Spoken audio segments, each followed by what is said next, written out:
Кайфово, мои друзья, я Дима Баш, это блог Speak to Bash. Я нахожусь сейчас в самом сердце Санкт-Петербурга, прям в центре, центральнее некуда. Нахожусь в школе электронной музыки Top DJ. Также я хочу сказать, мой замечательный оператор, мой друг и партнер, это Денис, который стоит за камерой, вот он. Пойдемте со мной, я хочу представить, кто будет сегодня во всем мне этом помогать. У меня будет сегодня очень интересное интервью с интересным гостем, который, я думаю, вы уже знаете, потому что вы задавали вопросы. У нас будет 2 конкурса, мы чуть-чуть попозже о них поговорим. Будет сегодня диджей, это Игорь Блэк, формат «Прошу любить и жаловать», это он. Также мой соведущий, это Дима Блэк. И также вот мой гость, это Женя, CA2K.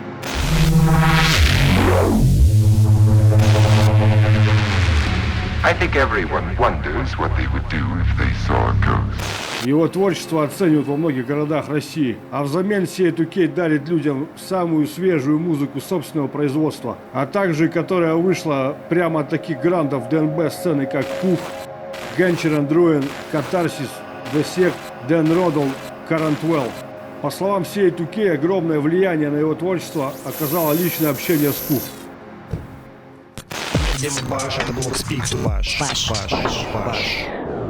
Всем привет, это Жека CA2K. Это специальное интервью для блога Speak to Bash. Оно мое первое. Подпишись на канал и узнай обо мне все из первых уст. Досмотри его до конца.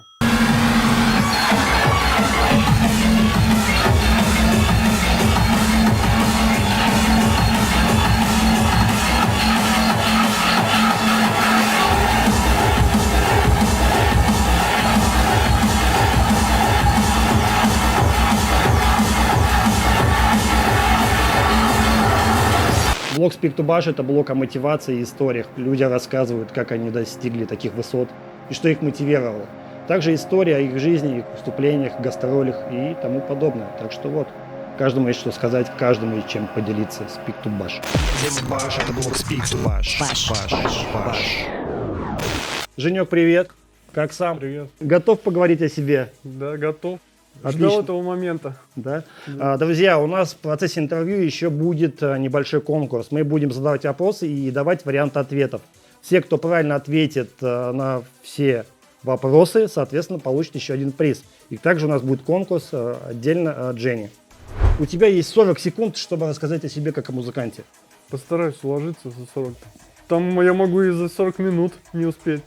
Время пошло. Ну, я музыкой заболел просто, понимаете. Я не просто ее там начал писать или что. Я заболел после школы. И, соответственно, в последнее время я окунулся в производство, так скажем. Меня заинтересовали все программы. И, соответственно, я выбился как бы. Мой звук привел меня на разные рейвы. И я объездил много городов. И России, и Европы. Выпустил альбом. Ну, то есть так, в 2 словах, за 40 секунд.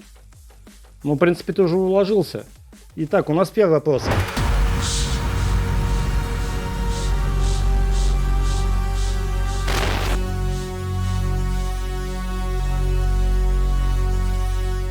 Ответы пишем в комментариях. Я Дима Баш, это блог Speak to Bash. Начнем с самого начала. Первое яркое впечатление до 10 лет. Ну, наверное, это какой-то... До 10 лет так особо никаких впечатлений нету. Что там, детский садик, школа. Ты в одной школе учился? В двух школах. В 2 школах. Да. А у тебя были какие-нибудь конфликты с одноклассниками? Ну, вообще, конечно, бывало не без этого. Подростковый возраст, ну, такой довольно-таки жесткий. Были стычки разные. Стычки побеждал? Ну, по-разному бывало. Я в основном старался не конфликтовать, вот, напрямую. Но мы столкнулись, я учился в 2 школах. Первая школа у меня была 606-я, в Пушкине, город Пушкин. А вторая школа 295-я, гимназия. У нас там был такой класс, 9-й, ну, отдельный. Так скажем, там у нас были трудные подростки. Вот, ну, сталкивались с определенным, как бы, прессингом. Поэтому я, как бы, никогда напрямую на конфликт не ввязывался. Я старался всегда уходить от конфликта. Я такой человек не конфликтный, как бы. Ты пишешь такую агрессивную музыку, но при этом не конфликтную. А в стычках ты побеждал? Ну, прямых стычек у меня как таковых не было. Таких вот драк прям не было никогда.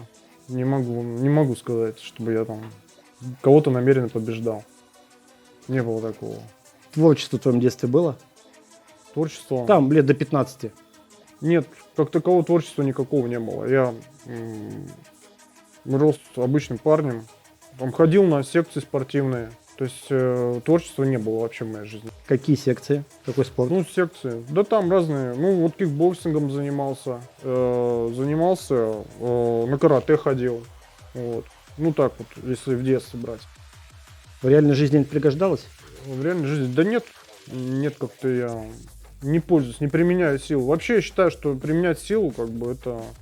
Нужно этого избавить. Нужно руки держать при себе. Потому что последствия и все такое. Вот. Ну, я считаю, что человек должен себя держать в руках, решать все проблемы словами, вот, и всякими способами уходить от конфликтов. Читаешь книги? Ну, я не скажу, что прям книголюб, вот, но в школе, потому что надо было учить, читал какие-то книги. Может быть, детективы небольшие, даже был момент в жизни, я почитал. Ну, так не скажу, что я сильно прямо вот в этом плане увлекаюсь, люблю книги. Потому, могу сказать, что книголюб прям такой. Твои агрессивные треки, в них есть какая-нибудь история? Что именно трек прослеживается как история? Любовь, убийство, окончание. Да с треками такого вот прямо, что любовь, убийство, окончание нету. Там в каждый трек там подразумевается какая-то вступительная часть, интро. И, соответственно, интро потом идет основная часть. Я как-то все это больше само как-то получается, я никогда там не загадываю, где что, где убийство, где там... Не, ну я так пример привел просто, да. Нет, ну с детективом я бы аналогию не проводил, да. А чем бы ты провел аналогию вот из художественной литературы со своими треками? Ну, с художественным боевик сразу же, это точно, однозначно, боевик. Крепкий Такой, орешек? причем, где просто все взрывается, где все бежит, двигается, мчится, вот в таком формате. Все это как бы живое, быстрое такое. Скорее всего так, да. Со школы какие-нибудь друзья у тебя остались? Да вот со школы как бы много вообще было друзей, но сейчас уже я как-то уже ближе, да, к своему возрасту. Не буду называть к какому, к своему 18-летию. Уже мало так друзей. Мало осталось, с которыми я общаюсь прямо так вот активно. Я всех помню, да, ну как-то мы растерялись уже. Да. А насколько ты ощущаешь ты себя внутри? Сколько тебе лет внутри? Внутри, конечно, мне так лет 25-20. Лет 25-20, я думаю, есть. Не ощущаю себя на свой возраст, я себя чувствую гораздо моложе. Да. Следующий вопрос у нас для конкурса. В каком году первый раз выступил Женя Сайктуке на крупном фестивале и как он назывался?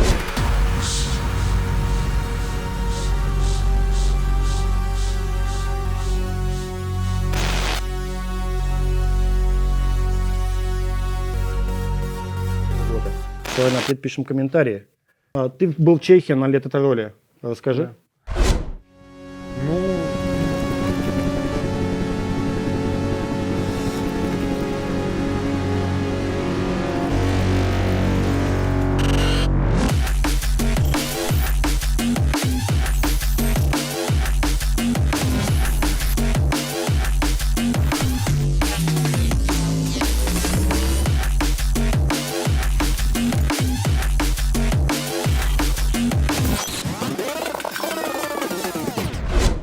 Ну, произошло это в 2014 году. Я туда поехал от лейбла Forbidden Society. То есть приглашал меня непосредственно владелец этого лейбла, Джиндрич Брейча, по-моему. Сложное имя такое.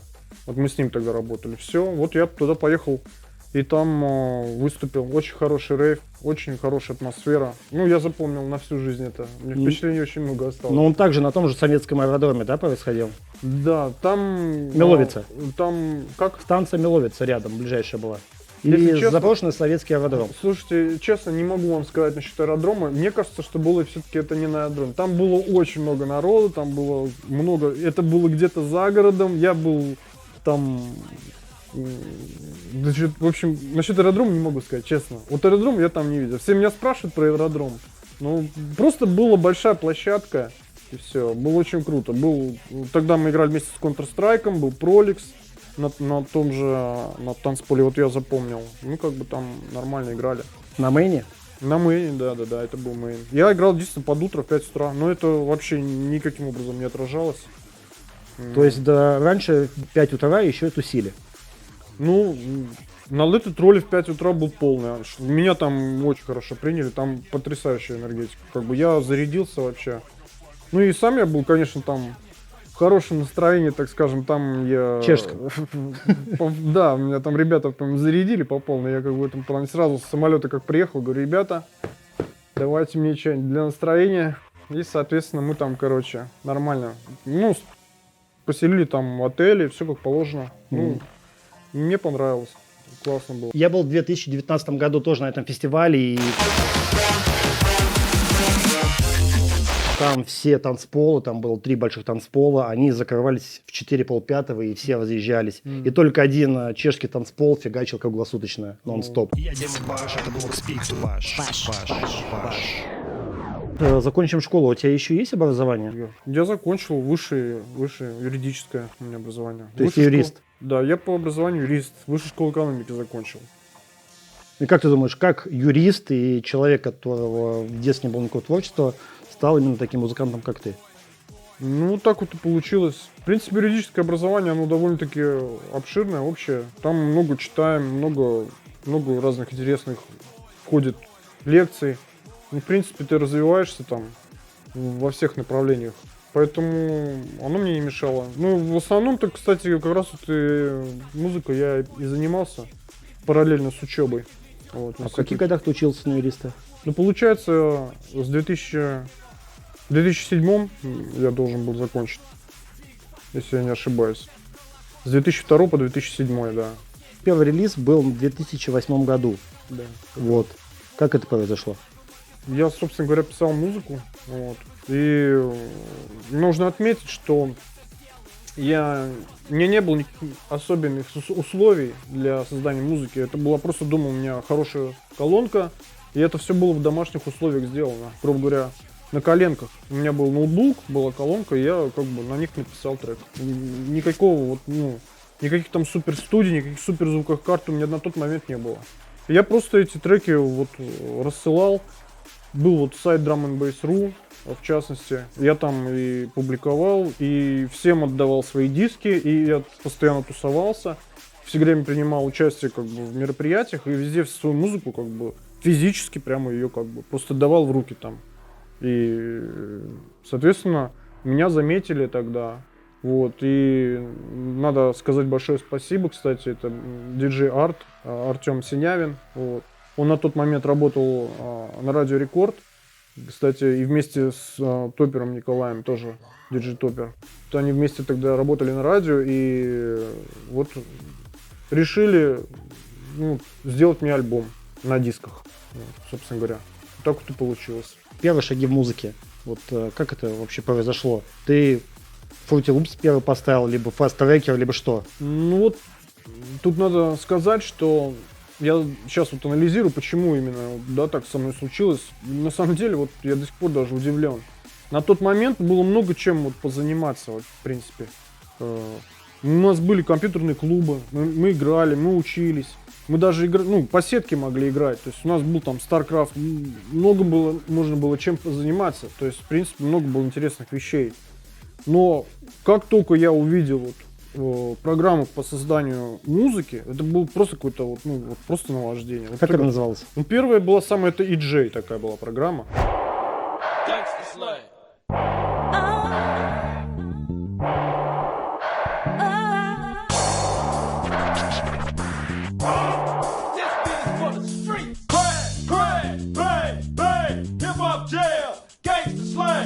Там просто были готовые куски, сэмплы, и просто мы их туда забрасываешь, и уже получаешь готовый результат. Потом, конечно же, был Fruity Loops, был Acid, там целый набор программ. Плюс была программа по сведению, это Mix Vibes еще такая. И, соответственно, вот я не знаю, честно, до сих пор не знаю, как. Вот. Я приходил к другу в гости, вот у него компьютер был, да, вот я у него садился, прямо его выгонял из-за компьютера. И вот у него в гостях прям сидел. У меня своего тогда еще даже не было. А я уже тогда в секвенсоре, я тут все смотрел, там Fruity Loops запускаешь. Все это для меня было такое, как бы, вообще... Такое вообще манилово, такое просто... Сколько лет было? Ну, это вот было школа, 11 класс, 2002 год. 15-16 лет, сколько подросток. Все, и это безоговорочный был просто сразу же нокдаун. Это я вот включил эту программу, да, и все. И заболел сразу же полностью. Раз и навсегда. То есть, когда у меня было свободное время, я даже не было вопроса, чем я занимаюсь. Это был всегда только вот эта программа. Я тупо днями, ночами, все свое свободное время посвящал только этому. Все. Не знаю, не знаю почему. Нормальные люди там книжки читают, гуляют, там еще С девочками зажимаются, бухают. в клубах там, что-то все, как бы все какое-то движение. Мои все друзья, они как бы мужественно приняли мучения все эти. Потому что я, когда писал эти треки, их же надо показывать, слушать, заставлять. Ты какой похожий трек написал, послушай. Это мои все друзья, одноклассники, они первый как бы удар приняли на себя. Ну, я представляю, как это все для них выглядело, да, такой просто маниакальная такая зависимость. Вот так вот со мной это и случилось, так скажем, так вот в детстве, если так, в двух словах, да.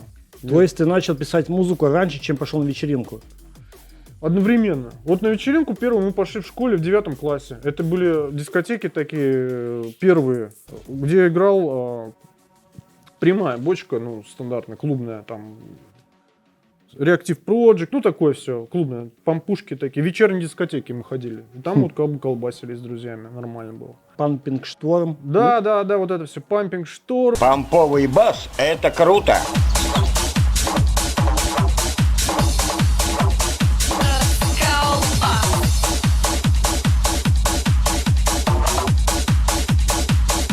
Ты насос, давай качай. Там клуб был у нас и Медвейв, там и мы ездили в Триумф. И, кстати, Просвет, ребята, Классик, да, нет, ну Просвет, Классик я не ездил уже. Труба. Ну вот какие я назвал тебе два вот основные. И там еще ребята и брейкдансом занимались. И вот были прям вечерние мы ездили на ночные. То есть в школе нас нельзя, но на вечерние мы ездили. Вот. И там, естественно, музыкой я заразился, ну уже. То есть я эту всю культуру уже видел. Танцы все это, музон, там, брейкданс, тусовка. Вот. И, конечно, это все было, легло как бы в подложку, так скажем, да. Так, слушай, ты в клубах слышал прямую бочку. А когда ты первый раз слышал драм-бейс? Драм-бейс мы услышали на радио первое. Это был на радио Рекорд. Все с рекорда началось. Диджей Гвоздь? Да, это был диджей Гвоздь и все. И диджей Бумер, там они в радио в своем эфире, в своих эфирах они рекламировали вечеринки, и, соответственно, мы на эти вечеринки пошли уже. То есть, можно сказать, диджей Гвоздь я заразил драм-бейс. Можно сказать, да. Гвоздь заразил по радио, а на дискотеках непосредственно уже диджей Бумер, да. Там Бумер, Тук, вот эти все ребята. Да, бас-тусовка, да. У многих много кто тогда. Вот драмбейс именно вот через даббас зашел прям непосредственно. Ну, ты же знаешь Костю Гвоздя. Да, я его знаю лично. Вот, ты ему говорил то, что Костя, благодаря тебе я напишу только музыку? Да, я думаю, он и так это прекрасно знает. И у него таких очень много людей, которых он эту культуру, так сказать, через радио, через это все, я думаю, он для многих людей был первым открывателем таким. Да. Ну, для многих открывателей, но не музыкантов. Да, ну Костя, он знает. Я ему говорил, мы с ним общались, дружили. И даже название для моего первого альбома он придумал тоже совместно. Много дружили, поговорили по телефону там обо всем. И он принимал, так скажем, активное участие. И когда он вел на передаче даже... У него была своя передача, да, пиратскую станцию он ведет сколько уже лет. Мы же скидывали демки. И я его мучил со своими демками. Костя, поставь.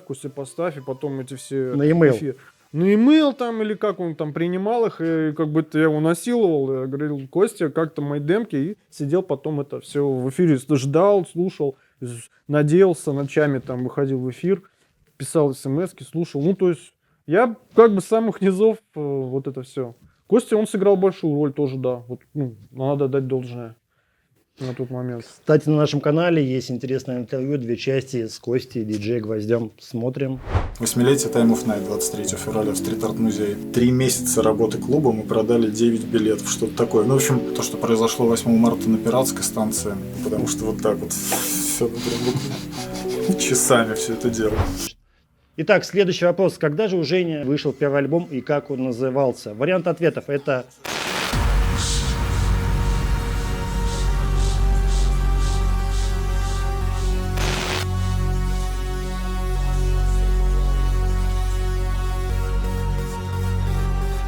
Правильный ответ пишем в комментариях. Почему точки? Ну, это аббревиатура, мы делаем сокращение. Просто игра слов, игра букв. Ничего такого, никакого смысла нет в этом. Вернемся к музыке. Где ты брал первые сэмплы? И где берешь сейчас?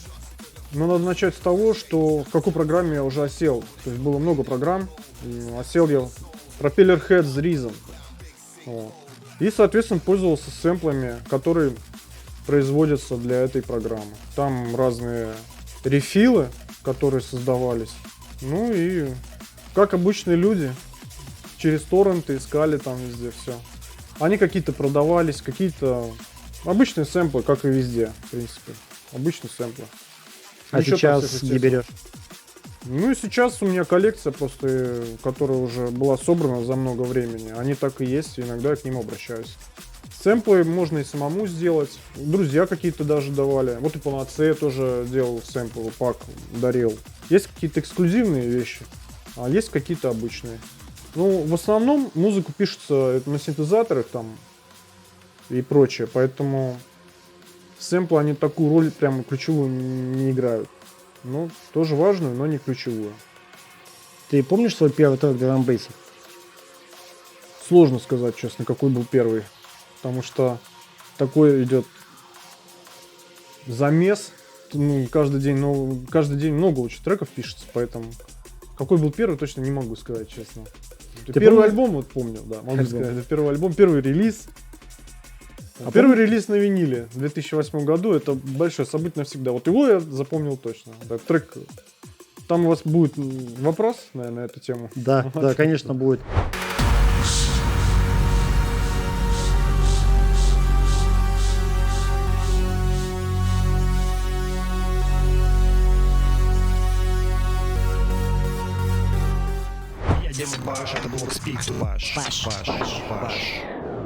Как с прямой бочки, с которой ты начал ходить в клубы, пришел к ломаной бочке? Ну, понятно, что диджей Гвоздя, и ты вот прям садился за комп и начинал писать тысяч, тысяч. Ну, ломаная бочка, она сразу же меня покорила. Если быть точнее, даже не амин брейксы. Нам бочка бывает прямая, тоже в драм-н-бейсе. То есть я прямую бочку в драм-н-бейсе полюбил. Текстеп непосредственно. Как услышал на радио, я про прямую бочку сразу же забыл, клубную. То есть она сразу же ушла на второй план. Все. Как только я услышал Гвоздя, как только я услышал драм-н-бейс, я полностью переключился на эту музыку. С уговоркой, что это текстеп именно был. Текстеп. Не амины, не ломаная бочка, а именно прямая тоже. Ты первые треки отсылал Гвоздю на пиратскую станцию. И когда их поставили, ты еще больше замотивировался писать музыку. Ну, естественно, меня это прям очень сильно разгоняло. Помнишь Ну, тот момент, когда твой трек вы первый раз знаете, услышал? мне нужно тут момент оговорить, потому что Гвоздь это уже был радийный диджей, и прежде чем ему что-то отсылать, я еще отсылал своим друзьям, знакомым. То есть сначала нужно отправить своим друзьям, близким, чтобы их послушали, а потом уже только уже Гвоздю. То есть Гвоздь уже получал более-менее такой результат конечный. Ну, ты помнишь свои чувства, когда твой трек заиграл на радио? Да, помню. Что это было, как было? Вот трек назывался, кстати, даже помню название. Cold Movement назывался. Холодное движение. Ну, он был такой мрачный. Он был текстеповый такой. Прямой. Ну, прямая бочка в драм-бейсе. Текстеп. Мне она очень нравилась. Его, вот, да, я сейчас помню. Костя поставил его, и я очень радостно его ждал. Ну, там... Это всегда большое событие для новичков, которые отсылают демки, там... Послушать свой трек. Мне тоже вот сейчас присылают ребята и иногда просят, чтобы там сыграл где-нибудь или еще что-нибудь. То есть это большая мотивация, когда ты начинаешь. Хорошо. Первое выступление. Кто тебя позвал? Локально здесь по Питеру, если говорить. Ну, самое первое выступление, Самые где ты первые выступал как выступления диджей. были здесь, знаете, были клубы такие, лиговский 60, там вообще с бесплатным входом, они вечерние. Вот туда первый раз попал. Клуб был «Пятница», у нас такой. Клуб Грибоедов был. Вот там я начинал, это мой первый. Клуб «Туннель» тоже, да. Первый, наверное, был лиговский 60, где совсем еще вечерний. Лиговский 56. Лиговский 56, да. Да, вот это меня 56, я тоже там играл. мы там начинали, потому что своего оборудования-то не было, мы там начинали играть, а потом уже потихонечку в клуб «Пятницу», в клуб «Грибоедов», потом уже я в клуб «Туннель». Помнишь первое выступление в клубе «Тоннель»? Их там было много выступлений. Самое первое. Самое первое не могу вот так вот четко выделить. Ну ты на мейне играл, на большом, Но где за решеткой. Всегда, да, за решеткой, всегда, да. Тебя не пугали те люди, которые там висели?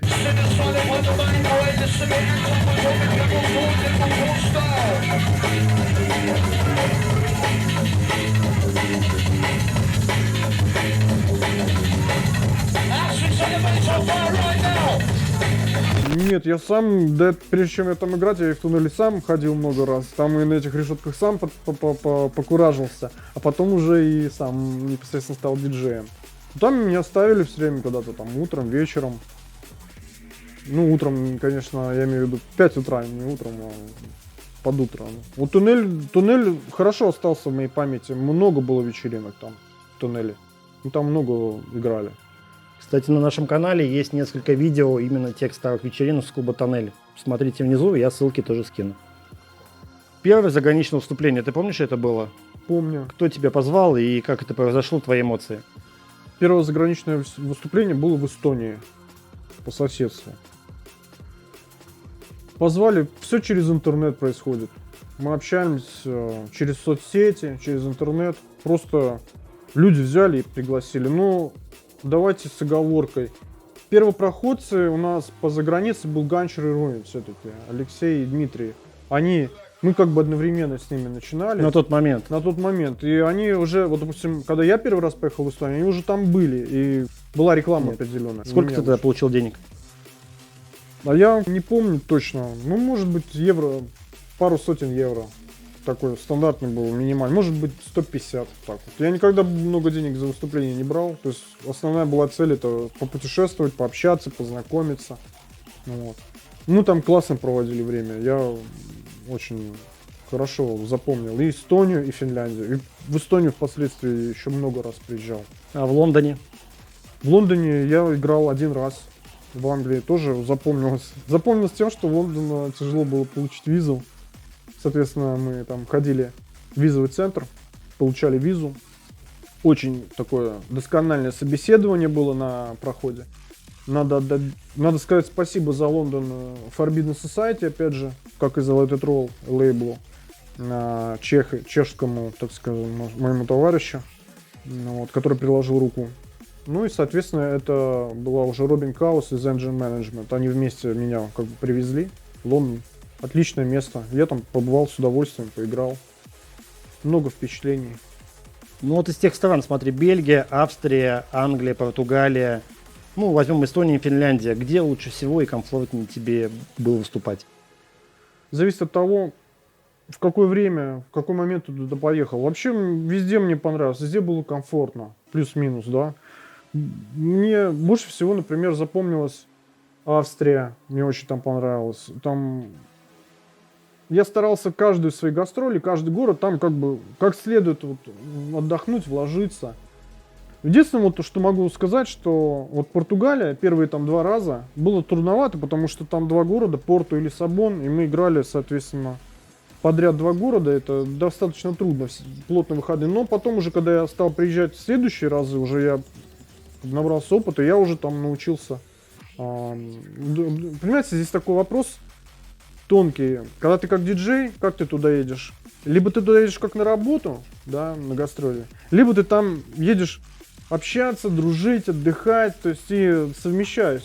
И приятное с полезным. Вот я в какие-то города съездил еще как бы поработать, например, в Бельгию вот ездил. Там я ездил так, сдержанно весьма, допустим, себя вел в Бельгии.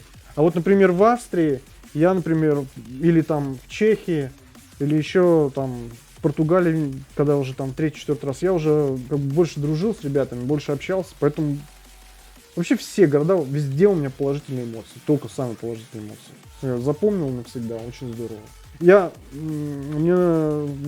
проникся их культурой, то есть знаю там всех изнутри, все, со всеми познакомился, со всеми пообщался, со всеми походил, поездил. Меня все время удивленно так смотрели там диджеи, что слушай, а что, допустим, Панацея там говорит, вот я уезжаю из клуба, все. А ты что, останешься, что ли, типа, дальше тусить или что? Я говорю, ну да, я останусь. Ну, не так вроде непонятно, что ты, типа, будешь там с ними сидеть, там, дальше продолжать. А я все время дальше, там, с друзьями, в гости там куда-нибудь еще, или к себе в гостей куда-нибудь обязательно позову. Мы там все время сидим, мне надо со всеми наобщаться, наговориться. И потом я уже уезжал с спокойным сердцем, что я взял все от этого, от этой поездки. Фанаты и фанатки. Где лучшие фанаты твоего творчества? Ну, много фанатов в Европе, надо дать должное. И по всем странам, и в Венгрии, отовсюду пишут, и из Чехии. Писали раньше. Плюс, да, давайте говорим, все-таки сейчас 23-й год, пик моей популярности был 13-й, 14-й, 15-й год, соответственно. И основное, в Европе было много, половина. В Европе даже больше, чем даже в России, да, потому что там как-то я был на слуху. И просто ребята пишут все, лайки ставят, пишут сообщения. Много фанатов. В Европе в основном, да. С разных городов. На выступлениях тогда и сейчас к тебе часто подходят знакомиться, фоткаться с тобой, общаться, дальше продолжать затусить? Ну, сейчас уже меньше гораздо. Надо говорить, что был перерыв у меня, да, в диджействе и в музыке, в написании. А в тот момент, да, подходят, знакомятся. Поначалу особенно. И автографы, и фотографии. То есть это все, да, Люди хотят общаться, люди хотят знакомиться, узнавать. Это да. Я всегда был открыт, как мог. Че, можно с тобой сфоткаться? Да, можно, конечно. Вот эти настоящие сектыки, Женя. Слушай, а фанатки к тебе были любвеобильность от фанаток? Ну, у нас в основном про фанаток, если говорить. Ну, да. Вы знаете, я не такой уровень звезды прям высокий. Сразу давайте говоримся, да. То есть я не такой уровень звездности такой, да, чтобы прям говорить о том, что у меня были там фанаты или фанатки, прям поклонники. Такого не было. Никто не подходил с девочек, я хочу с тобой там переспать, хочу от тебя детей. Такого. Не было? Прям такого напрямую не было никогда. А хотелось бы? Да, если честно, не знаю. Девочки, у вас есть шанс, так что уже не стесняйтесь, все хорошо. Я считаю, что мужчина должен быть инициатором этого вопроса. Я бы удивился, если бы ко мне девушка подошла с таким предложением. Это немножко, скажем так, нестандартная ситуация. Обычно мужчины сами подходят, парни там, сами разруливают. Девчонки просто, да, подходишь, знакомишься, общаешься. Немножко подытожим этот блок. Скажи, именно кирпичики твоего творчества, кирпичики твоего узнавания, именно в каком возрасте они появились? Когда ты понял, что ты хочешь писать именно эту музыку, именно конкретно то, что ты делаешь сейчас? Тут темный стиль музыки драм-н-бейса. Не ликвид фанк, не нейрофанк, а именно то, что ты сейчас делаешь. Стиль, он эволюировался со временем. То есть начинал я, допустим, писать в квартире дома, а потом я переехал уже за город. У меня был в загородном доме, я жил, соответственно, и там уже, когда я туда переехал, когда у меня появилась отдельная комната, когда я купил себе профессиональные студийные мониторы уже, дорогие, из Финляндии привез, да, то есть там уже я начал, звук уже стал преображаться, то есть я стал уже утемняться, и уже такая более серьезная история пошла. Наверное, так как-то. Это то есть где-то 18-20 лет так было, да? Мне было тогда, получается, лет 20, да. 20-25 уже в этом промежутке. Когда я уже откололся, когда у меня появилась своя студия, соответственно, это отразилось и на звуке, и на звучании.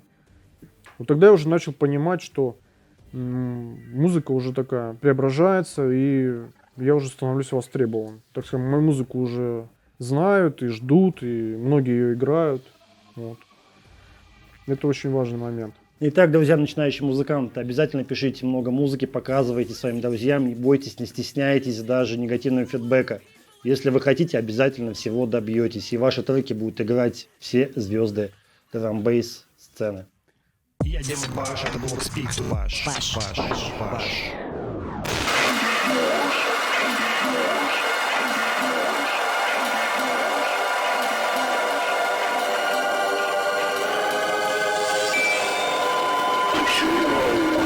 Why you're here.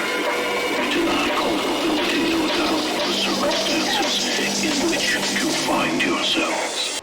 Здорово всем, меня зовут Дима Блэхэм. Я как давний фанат вообще, поклонник Жени Сиэтуке, сегодня участвую в интервью вместе с ним. Большая честь для меня. Респект тебе, Жень. Где тоже респект. От меня вопрос тебе первый. Смотри, вот ты в свои треки было такое, что агрессию, там, боль свою вкладывал, что-то такое вообще, вот, может, психические отклонения там в себе чувствовал? Это трудный вопрос. Психических отклонений я не чувствовал никаких, но вот про боль можно, да, как бы агрессию. Допустим, сложные какие-то ситуации возникали в жизни, ты их как бы переживаешь, соответственно, это все вот в музыке оно все и проходит. То есть сложная какая-то ситуация, идет переживание и, соответственно, трек выдается. Ну там, допустим, с девушкой поругался, расстался, все тяжело, ты как бы вот пишешь трек. Все. Он отражает. А есть у тебя такое, что вот, допустим, в башке вот чувствуешь, там звук какой-то лютый играет, и можешь ты как-то между своей головой там и прогой интерфейс какой-то установить, передать там то, что в голове играет, на трек? Ну это вообще как бы на самом деле, да, такой определенный вид помешательства, когда ты делаешь музон. Это как бы до смешного доходит, да. Я однажды с девушкой там лежишь в постели, да, такой, утром, казалось бы, должен думать там, ну, там, о чем-то другом, да, а я лежу и думаю, господи, как бы там, как бы я бы там подсоединил, там, как бы так и так бы баслайн, и все, и подрываешься. Думаю, все, поеду, короче, писать музон. То есть у тебя эта картинка, да, то есть ты как бы настолько в этом во всем глубоко, что ты, да, там, какие-то идеи хочешь всегда перенести из головы на секвенсор, на звук, передать это все. Круто. Мне кто-то говорил, не помню кто, что такая инфа, что ты пишешь на железе. Ну, ты уже объяснил, на чем ты работаешь. А вообще пробовал на железках работать? Крутилках там всех? Ну, надо говориться, из железа у меня микшерный пульт в студии. Ага. То есть, как бы, Soundcraft. Соответственно, там есть гейны, ну, можем перекручивать, там, трехполосный эквалайзер, можно звук записать, там, перезаписать. А так, в основном, конечно, да, про железо особого смысла не имеет. Это люди-фанаты железа есть, да, вот, которые прям пишут, у них синтезаторы железные. Ну, в моем случае весь звук, который я наруливал, он весь в софте был. Эмуляция железа через софт. В этом вся как бы и соль, да, сделать звук похожий на железо. Непосредственно с железом я не работал. Оно такое довольно дорогостоящее, ну и сложно все время. Нужно звук подключать, перезаписывать. Это довольно трудоемкое, дорогостоящее такое мероприятие, поэтому я этим не занимался. Из железа у меня только пульт. Только микшерный пульт. Примерно скажи, вот от самого начала твоей карьеры, как вот только начал, вот ты вот вообще вот прям вот до первого Therapy Session, сколько времени примерно прошло? Ну, около 5 лет где-то. 5 лет мне понадобилось. А пока обучался, вот ты говоришь, сам там начал, да, проги осваивать. А может, какие-то, ну, уже продюсеры там с кем-то общался, кто-то помогал там, Да. спрашивал у кого-то совет там. Да, в основное вот то, что это форумы, где люди выкладывали свои исходники непосредственно, как они делают. И это очень большое как бы подспорье. Вы можете попросить, например, вы можете, если вам нужен, вы хотите узнать, как тот или иной трек написан, самое лучшее это попросить у продюсера, да, пришлите мне вот ваш трек, исходник. Это, конечно, большой секрет, это на усмотрение каждого, но по дружбе вам человек может показать, как это сделано было, и вы это просто посмотрите. И мы учились вот на форумах, и у нас там были ребята, которые все это выкладывали, вот в частности из Болгарии продюсер Кух, как уже было сказано, такой товарищ, и там ОТМ такой, Ракун был из Германии. Вот они прямо не жалели, они выкладывали свои треки, исходники на форумы, и мы эти исходники могли открыть и посмотреть, как сделан тот или иной элемент. Плюс между собой, например, мы перекидываем. То есть это, да, вот такой момент, вот так вот происходит и обучение, и так происходит как бы вот нарабатывается, так скажем, опыт, нарабатывается звук. Куха, ты отмечал, что он какое-то прям влияние на тебя оказал конкретное. Вот что именно? Ну, конкретное влияние прямо приехал непосредственно, во-первых, в гости сюда, к нам в Питер. Я оказал влияние непосредственно, показал все живыми руками, как, что делают они. Все равно вся эта культура, она зарождалась же в Европе, там, у них, они первые все это начали делать, писать музыку, и все, и, соответственно, у них там опыта больше, и они этот опыт вот передали. Вот. То есть он Он тебе лично прям показал? прям Кух? лично, да, прям пришел ко мне в гости, сел за компьютер и все прям показал. То есть, как бы говорится, дал урок, бесплатный, можно сказать. Да, мощный саппорт. Ну, не только мне, еще вот ребята подъехали, там, поделился знаниями, так скажем, да. Сколько времени максимум уходило на трек в начале? Со временем, конечно, ты начинаешь писать быстрее. Ну, а в начале можно было писать там и неделю, и месяц один трек. Но это зависит... Ну, вообще никогда долго особо этим ты не занимаешься. То есть ты понимаешь, будешь ты его развивать или нет. На софте вообще все быстро делается. Такого нету, что я прям слишком долго делал в начале. Я быстро делал всегда. И в начале, и в конце. И сейчас. То есть... А минимум прям вот сколько вот, чтоб вот от 0 и под ключ трек? От 0 под ключ это... Ну, это сутки, 24 часа, но это ты не можешь даже только попить, поесть, отходить. То есть ну, плотно, да, вот за треком прям, сутки? Ну, сутки надо еще, чтобы сутки прошли, чтобы ты потом это все прослушал на свежую голову, как минимум. Ну, две сессии, да, надо плотно посидеть. Вот. Обычно, ну, такие треки, разные треки, разное время. Это зависит от настроения, от обстоятельств. Вот, можно, говорю, за сутки и за двое написать. При большом желании, при, как бы, в наличии такого времени. А можно и по чуть-чуть писать там неделю или месяц. Это зависит, как бы, от твоего настроения. Ты недавно в Москве на пиратке выступал. Да. И в сете Neuroфанк треки использовал.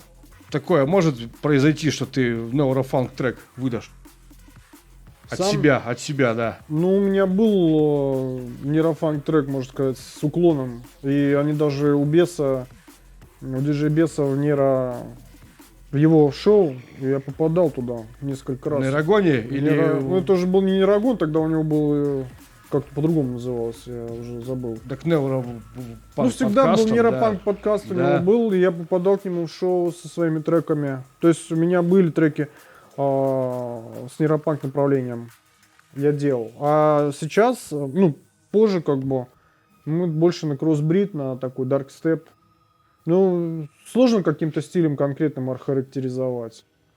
Но нейропанк делал, да. Мне этот стиль как бы привлекает.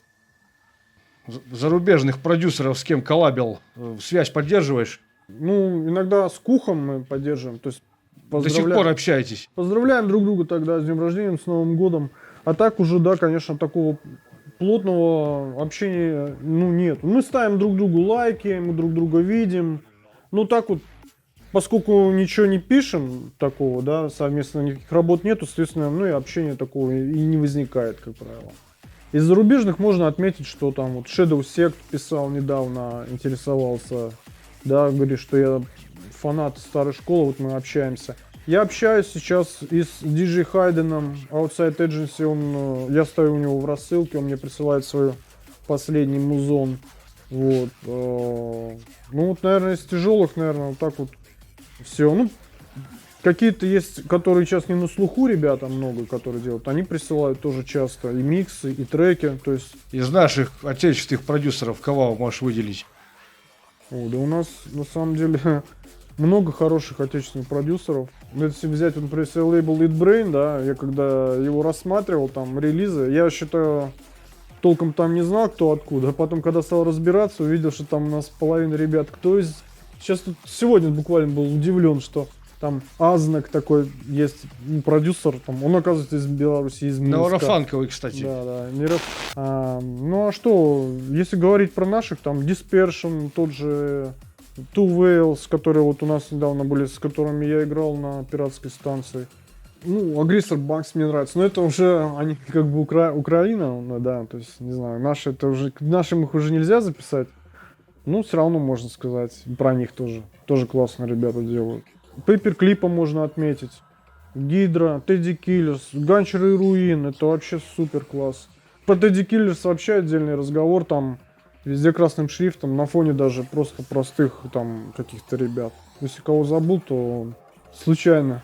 Больше всего вот меня лично интересует. Вот у тебя с Панацея коллабы есть, и лично ты с ним и выступал там, и общался. Как человек, вот кто он вообще, вот что можешь сказать? Ну, он такой достаточно приятный человек в общении.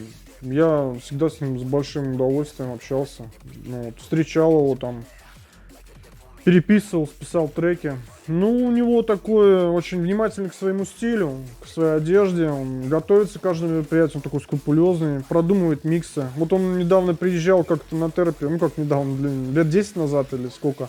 Когда здесь было терапия сессион, у него такой был... Он знал, что он приехал к нам в Россию, например, он одел, у него это было такое, как бы, не знаю, платье или что.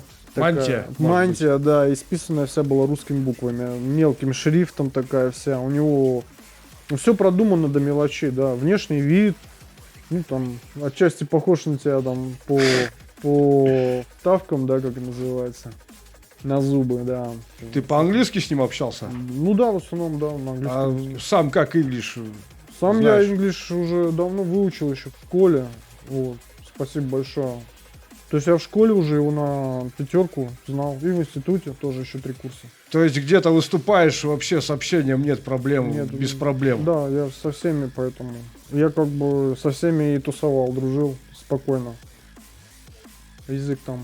Ну, например, в Словакии где-нибудь, если то там... Ну, есть девушки, которые, например, не понимают по-английски, которые чисто там... Бывают люди, которые не знают английский еще, но у нас в основном все по-английски понимают вот, в Европе. Вот, Женя, вопрос зададим. Сколько треков у тебя вышло с Панацея и на каком лейбле?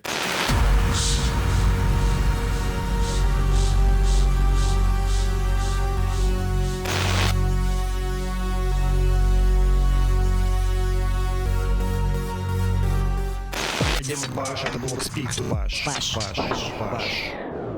Вспомни там или выдели какой-то вот негативный момент, связанный с карьерой. Ну, самый негативный жесткий момент — это переезды основные. То есть, когда ты едешь, например, и тебе нужно ехать с пересадками там 10 часов. Вот, это негатив жесткий. Допустим, вот в Португалию, чтобы долететь, нужно сделать пересадку. Я однажды летел из Питера, ехал на маршрутке до Финляндии. В Финляндии садился, ехал на самолете, пересаживался в Мюнхене, из Мюнхена потом уже в Португалию. То есть, да, вот такие сложные маршруты. И когда тебя там люди встречают, выселяют, когда такие накладки вот случаются, например, когда тебя там вовремя не встретили, там промоутер что-то там забыл, или там бывают всякие накладки, это жизнь. Конечно, это как бы осложняет. Ну и основной, самый сложный негатив в том, что, допустим, выходные, если мы берем там субботу, воскресенье, ты на гастролях, и ты поехал, допустим, в Европе, а потом в понедельник тебе с утра нужно выйти на работу, например. И вот это, конечно, огорчает очень, огорчало меня. А при общении вот с продюсерами, с кем выступал там зарубежными, может быть, были там какие-то вот контры, там, Да трения, нет? Нет, никогда. Но все ребята, как бы, которые там занимаются музыкой, диджеи, они все-таки достаточно культурные. Такие. Никогда проблем никаких не было, слава богу. Я никогда ни с кем не ссорился. Баш, это был Спикс Баш.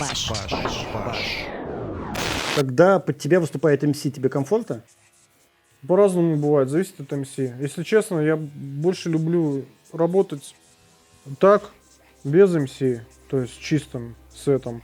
Но если кто-то читает, я обычно не возражаю. То есть нет такого, что я говорю, нет, не надо. Ну, в целом, больше нравится, когда МС, скажем так, эпизодически как бы добавляет, работает с аудиторией, там, подбадривает. Это классно. Если любой профессиональный МС знает, как, что, не забивает музыку, то нормально. Вася Смоки Ди профессиональный МС? Смоки Ди, ну я с ним так немного работал, Он меня в основном только представляет, потому что я обычно под утро. Ну, Смоки Ди, я уверен, профессиональный, да, раз он везде у нас.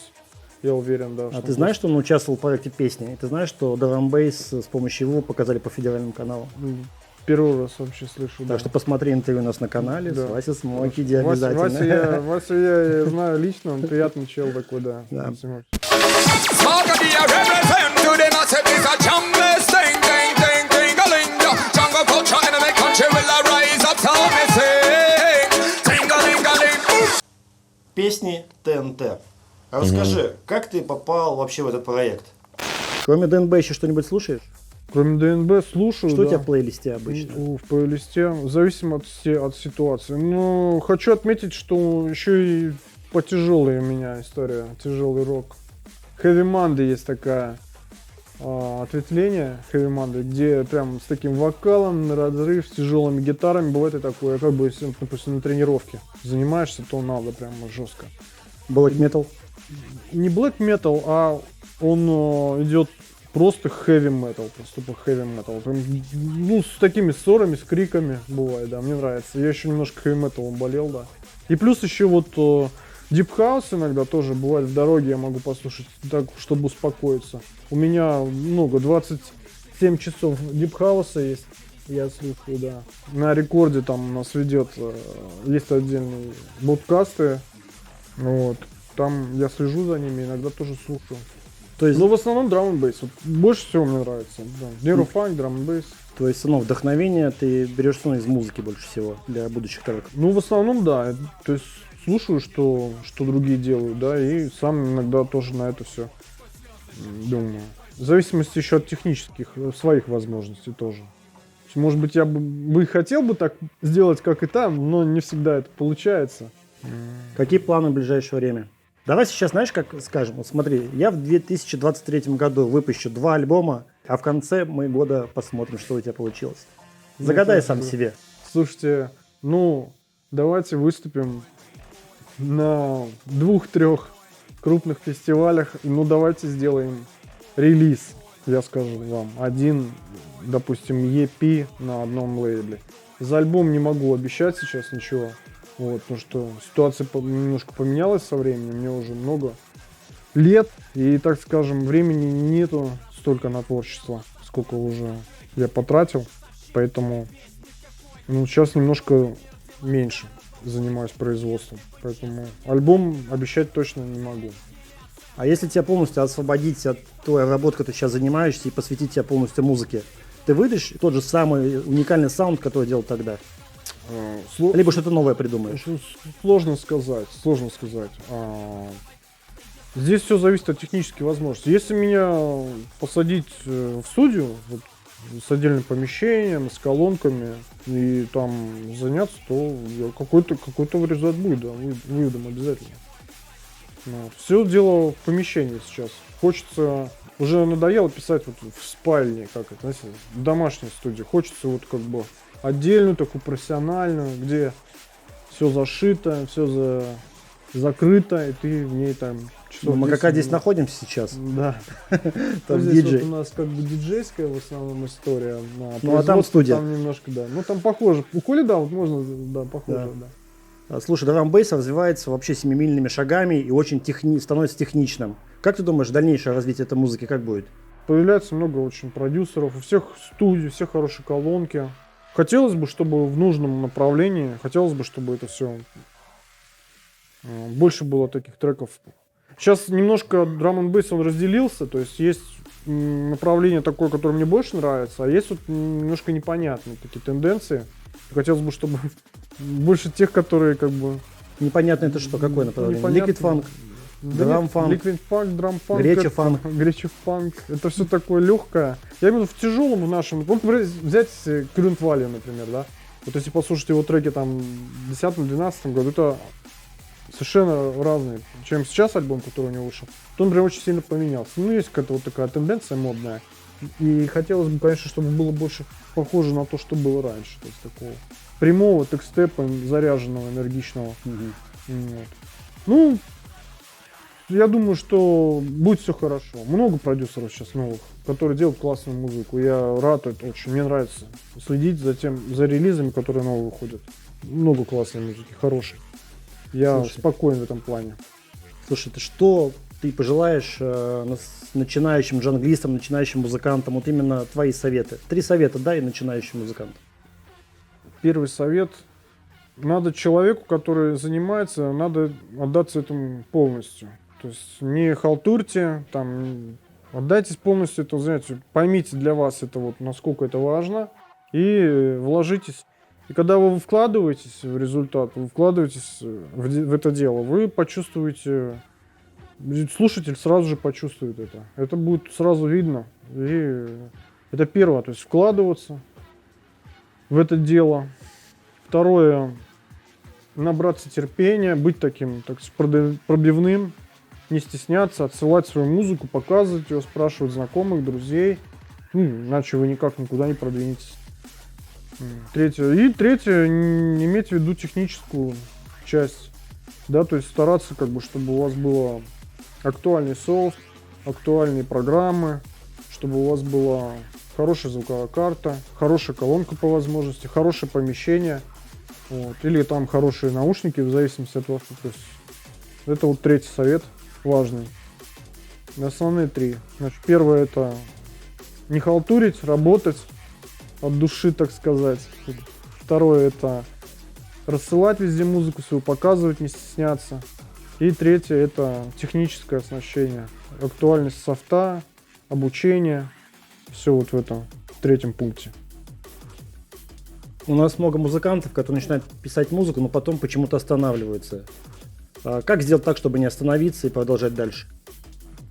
Наверное, если у человека есть поддержка какая-то, если его зовут в клубы, чтобы у вас это все продолжалось, надо просто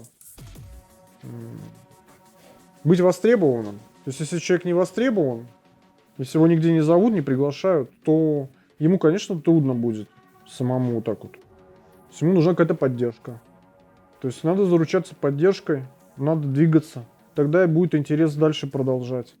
Каждый сам ищет свой, так сказать, свою мотивацию. У каждого своя мечта. Должна быть мечта, должна быть цель, должно быть желание. Я горел этим всем, мечтал, хотел со всеми познакомиться, хотел узнать.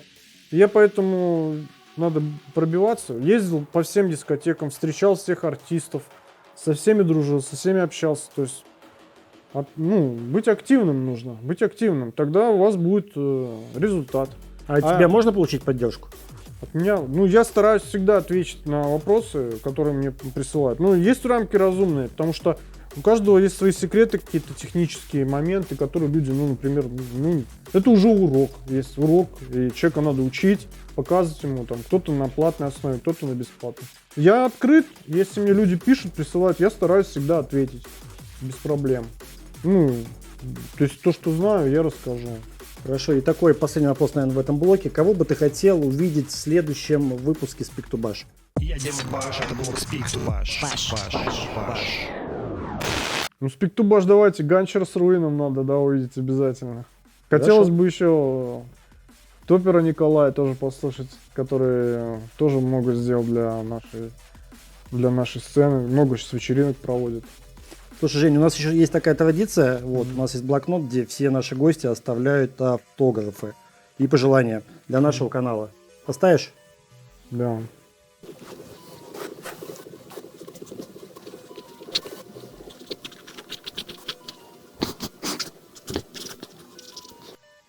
Желаю вам любви, добра и хорошего настроения. Надеюсь, чтобы хорошее настроение, главное, было у всех. Это самое важное. Любви и добра всем. Едем в Баш, это блок Speak to Bash. Баш. Итак, сейчас у нас рубрика «Вопросы от зрителей». Те, которые вопросы вы оставляли в комментариях ВКонтакте, в Телеграме. Мы постоянно это делаем, практикуем. Следите за новостями, подписывайтесь везде, особенно в Телеграме, потому что там много контента, который мы не выкладываем на Ютубе и ВК. Слушай, первый вопрос у нас такой. Кристина Арео тебя спрашивает, пишет ли Женя сейчас музыку? Если да, то что его вдохновляет? Менялся ли этот источник за годы? Сейчас я больше посвящаю времени диджейству, готовлю сеты, как непосредственно продакшеном я сейчас меньше занимаюсь, производством музыки, поэтому ответ, наверное, скорее нет, чем скорее меньше занимаюсь, да. Нельзя сказать, что вообще не занимаюсь, но меньше сейчас уделяю этому времени. Вдохновение за годы как менялось? Да никак не менялись. Как вот я вдохновляюсь, так и сейчас от тех же вещей. В принципе, в этом плане ничего не меняется. Заряжаюсь от музыки, от общения с друзьями, от вечеринок. То есть все это как поставим, как обычный человек. А сейчас будет такой вопрос, который я сам хотел задать в интервью в своем блоге, но все-таки я спрошу это от зрителя. Александр Улапов спрашивает, куда ты пропадал и почему? Я вообще не пропадал, на самом деле. Я был здесь, в Санкт-Петербурге, жил как бы в этом городе, никуда не уезжал. Просто вел, так сказать, закрытый образ жизни по определенным причинам, да, можно сказать, по здоровью, да. Занимался своим здоровьем, занимался своей жизнью, налаживал, так сказать, решал свои проблемы личного характера, да. Больше уделял времени семье, больше уделял времени, ну вот на какой-то отрезок вот, надо было привести свою жизнь немножечко в порядок, потому что были некоторые вопросы как бы. Ну ты долго приводил. Да, ну лет сколько? 6-7? Где-то так. Да, лет 6-7 ушло, да. Ну, сейчас все в порядке? Да, сейчас гораздо лучше, все в порядке, да. Антон Вяткин спрашивает, какой софт используешь для написания музыки, какие плагины вешаешь на мастер? Софт уже сказал, это Propeller Head Reason, такая программа, начиная с 5-й версии, сейчас уже 12-я, всем рекомендую, ну, во всяком случае, я делал все треки в ней и всех успехов добился через эту программу. Соответственно, на мастеринг делается в отдельной программе, выносится, это SoundForge, такая есть программа, это лично тоже мой выбор. Там плагины еще дополнительные для мастеринга, соответственно, вешаются. Конкретно вешается лимитер, который в программе непосредственно, и 2 лимитера вешаются уже непосредственно в звуковом редакторе. Там. Либо это SoundForge, либо еще что-то, либо там Cubase, в зависимости от вашего. Вася Петров спрашивает такой вопрос. Я выложил микс вот, по превью твоего интервью, это промо-микс 2007 года. Да. И он спрашивает, он полностью состоит из авторских треков, и можно ли увидеть трек-лист? Да, он состоит из авторских треков, трек-лист постараюсь. То есть мы сможем, да, выложить под этим интервью именно трек-лист? Да, я постараюсь, но не могу сказать, что точно каждый трек, потому что какие-то треки я писал, и они просто не вышли, я их сыграл в миксе, а что они, какие у меня там на винте в 2007 году они были, я могу просто потерять. Но какие-то треки, если какие-то, которые там я знаю, я обязательно напишу. Павел Малоходько. Когда ждать альбом? Приписка, вопрос от соседа. Не знаю, кто сосед, не понял я. Ну, альбом, скорее всего, можно не ждать в ближайший год, но релизы, возможно, будут, потому что по 2 трека, по 4, это, скорее всего, да. А целый альбом вряд ли. Выгоднее сейчас делать релизами, по 2 нам нравится так больше, в цифровом формате. Еще такой вопрос, который человек не захотел себя афишировать. 2007 год, либо 2008 год, вечеринка Industrial Secret.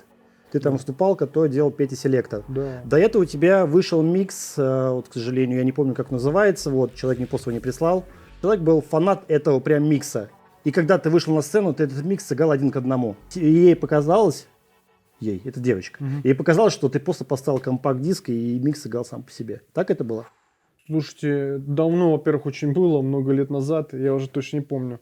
2007 год, возможно, я учился, возможно, все это начиналось у меня, я мог как бы это сделать, но, честно, я не припомню, чтобы я целиком микс играл. Но в твоей практике не было такого, что ты просто ставил там флешку, компакт-диск? Нет, я всегда играл отдельные треки, отдельными дисками, никогда, не помню такого, чтобы я прям микс целиком сыграл. Ну все, мой друг, спасибо тебе за интервью, спасибо, что был у нас. Спасибо, что посмотрели это интервью. Со мной был Женя Сайктуке. Обязательно подпишись на канал, поставь палец вверх, нажми колокольчик. И все такое, ты сам знаешь, что делать. Поддержи на Бусти, ВК. Подписывайся в Телеграме и везде, везде, везде. С вами был Дима Баш, это блог Speak to Bash. Всем peace. Я Дима Баш, это блог Speak to Bash. Баш.